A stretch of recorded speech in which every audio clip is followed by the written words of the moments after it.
কোটা খুব সহজে মানুষকে বিভ্রান্ত করা যাচ্ছে যে সব মেধাবীরা চাকরি না নিয়ে কোটার চাকরি।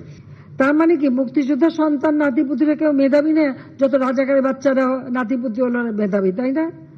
কিন্তু এটা ভুলে গেলে চলবে না যে যাদেরকে মেধাবী না বলছে তাদের হাতে কিন্তু ওরা পরাজিত। যুদ্ধে কিন্তু মুক্তিযোদ্ধারাই জয়ী হয়েছিল, রাজাকাররা জয়ী হয় নাই। যারা কোটা বিরোধী আন্দোলন করছেন তারা সব সমাধান আপনার কাছে চান, তারা আদালতের পথে যেতে চান না, এবং সমাধান নির্বাহী বিভাগের প্রধান হিসেবে প্রধানমন্ত্রী শেখ হাসিনা কোটা রাখবেন না কোটা রাখবেন না।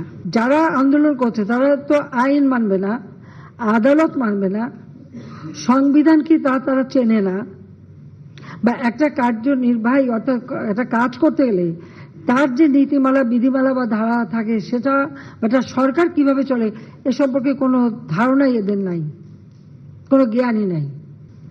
মুক্তি